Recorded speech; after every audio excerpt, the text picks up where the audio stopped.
We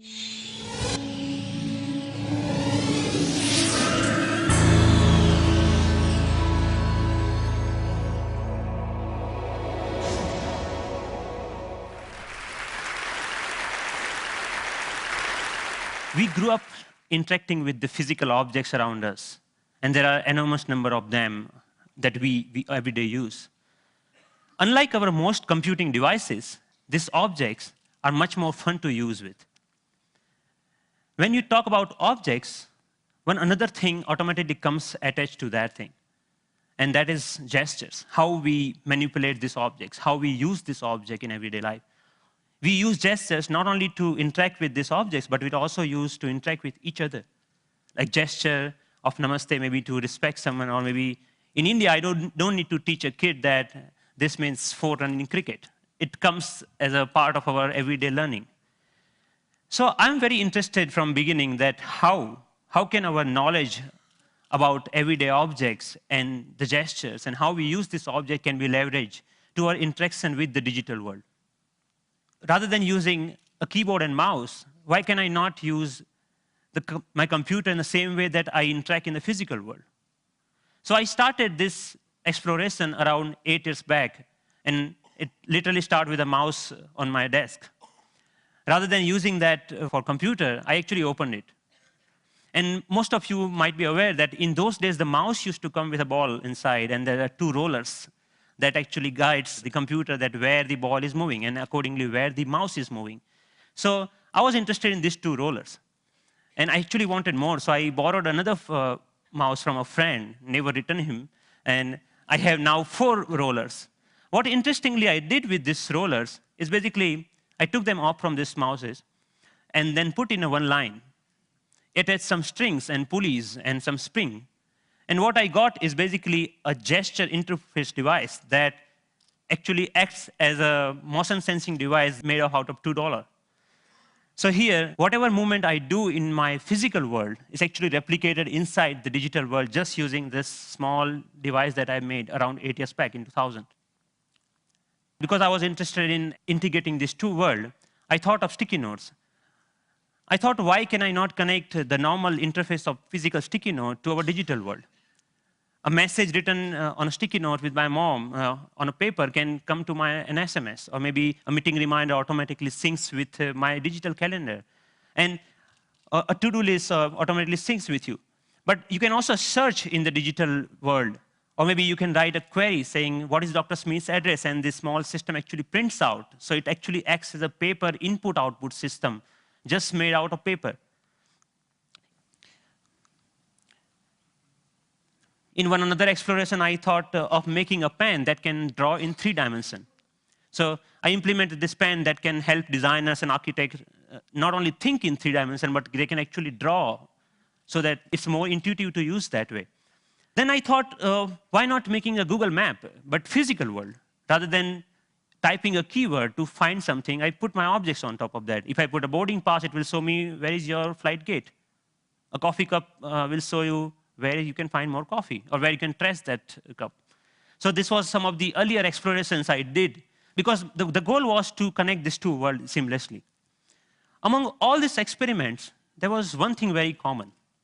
I was trying to bring a part of the physical world to the digital world. I was taking some part of the objects or anything intuitiveness of the real life and bringing them to digital world. Because the goal was to make our computing interfaces more intuitive. But then I realized that we humans actually are not interested in computing. What we are interested is in information. We want to know about things. We want to know about dynamic things going around. So I thought about last year, in the beginning of the last year, I started thinking that why can I not take this approach in reverse way? Maybe how about I take my digital world and paint the physical world with that digital information? Because pixels are actually right now confined in these rectangular devices that fits in our pocket. Why can I not remove this confine and take that to my everyday objects, everyday life, so that I don't need to learn the new language for interacting with those pixels? So in order to realize this dream, actually I thought of putting a big size projector on my head. I think that's why it's called head-mounted projector, isn't it? I took it very literally and took my bike helmet, put a little bit cut over there so that project actually fits nicely. So now what I can do, I can augment the world around me with this digital information. But later, I realized that I actually wanted to interact with those digital pixels also. So I put a small camera over there that acts as a digital eye. Later, we moved to a much better or consumer-oriented pendant version of that many of you are now knowing as Sixth Sense device. But the most interesting thing about this particular technology is that you can carry your digital world with you wherever you go with you. You can start using any surface, any wall around you as an interface. The camera is actually tracking all your gestures. Whatever you are doing with your hands, it's understanding that gesture. And actually, if you see, there are some color markers that in the beginning version we were using over there. You can start painting on any wall, that you stop by a wall and start painting on that wall. But we are not only tracking here one finger. We are giving you the freedom of using both of hands. So you actually can use both of your hands to zoom into or zoom out a map just by pinching operation over here. The camera is actually doing getting all the images. It's doing the age recognition and also the color recognitions, and like so many small algorithms are going inside. So technically, it's a little bit so complex, but it gives you an output which is more intuitive to use in some sense. But I'm more excited that you can actually take it outside. Rather than getting your camera out of your pocket, you can just do the gesture of taking a photo, and it takes photo for you, right? Thank you. And later, I can find a wall, anywhere a wall, and start browsing these photos. Or maybe, OK, I want to modify this photo a little bit and send it as an email to a friend. So we are looking for an era where computing will actually merge with the physical world. And of course, if you don't have any surface, you can start using your palm for simple operation. I'm here, I'm dialing a phone number just using my hand. Yep. The camera is actually not only understanding your hand movements, but interestingly, is also able to understand what objects you are holding in your hand.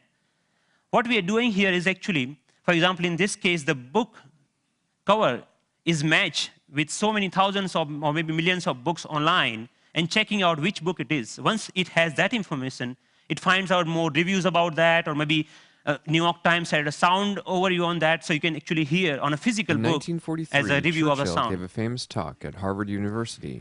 This was Obama's last visit last week to MIT.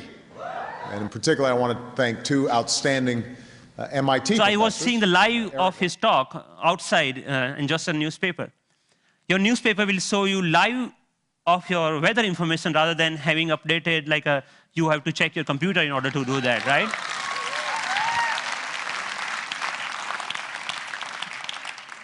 When I'm going back, I can just use my boarding pass and to check, oh, my flight has been how much delayed. Because at that particular time, I'm not feeling of opening my iPhone and checking out a particular icon. And I think this technology will not only change the way, yes, it will change the way we interact with people also, not only the physical world. The fun part is like I'm going to Boston Metro and playing Pong game inside the train on the ground, right? And I think the imagination is the only limit of what you can think of when this kind of technology merging with the real life. But many of you argue, actually, that all of our work is not only about physical objects. We actually do lots of accounting and paper editing and all this kind of thing. What about that? And many of you are actually excited about the next generation tablet computers to come out in the market. So rather than waiting for that, I actually made my own, and just using a piece of paper. So what here I did is remove the camera. All the cameras, webcam, have a microphone inside that camera. I removed that microphone from that. And that, just pinch that, like just make a clip out of that microphone and clip that to a piece of paper, any paper that you found around. So now the sound of the touch is exactly getting me when exactly I'm touching the paper. But the camera is actually tracking where my fingers are moving. You can, of course, watch movies. Good afternoon. My name is Russell, and I am a wilderness explorer in Tribe 54. And you can, of course, play games. Here, the camera is actually understanding how you're holding the paper and playing the car racing game.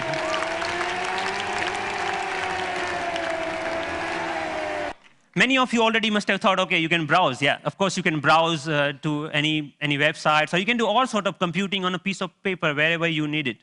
So, but more interestingly, I'm interested that how we can take that in a more dynamic way. When I come back to my desk, I can just pinch that information back to my desktop so that I can use my full-size computer. And why only computers? We can just play with papers. Like paper world is interesting to play with. So here I'm taking a part of a document and putting over here the second part of from second place, and I'm actually modifying the information that I have over there. Yeah, and then I'm saying, okay, this looks nice. Let me print it out, that thing. So I have a now printout of that thing, and now, so the workflow is more intuitive the way that we used to do before, maybe 20 years back, rather than now switching between these two worlds.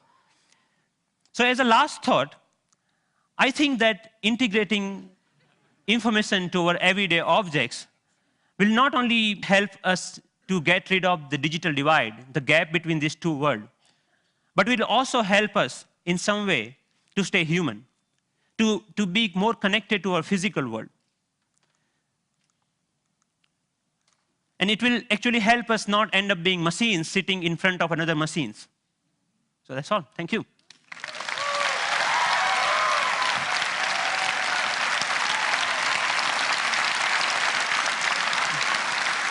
Thank you. Thank you. Thank you. Thank you. Thank you. So Pranav, first of all, I mean, you're a genius. This is incredible, really. Thanks a lot. What are you doing with this? Is there a company being planned, or is this research forever, or what? So there are lots of companies, actually sponsored companies of Media Lab, interested in taking this ahead in one or other way. The companies like mobile phone operators want to take this in a different way than the NGOs in India are thinking that why can we only have sixth sense? We should have a fifth sense for missing sense people who cannot speak. Maybe this technology can be used for them to speak out in a different way, maybe speaker system.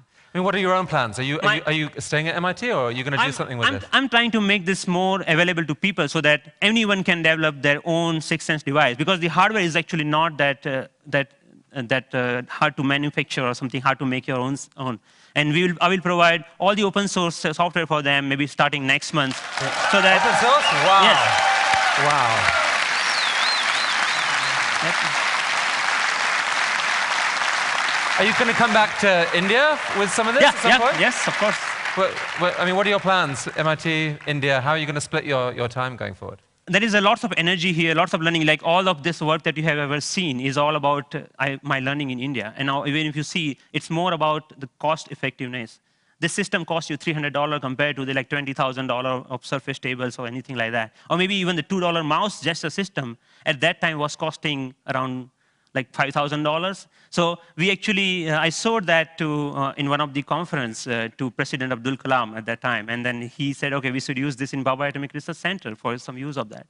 So I'm more excited about how I can bring the technology to masses rather than just staying that technology into lab or environment, something like that.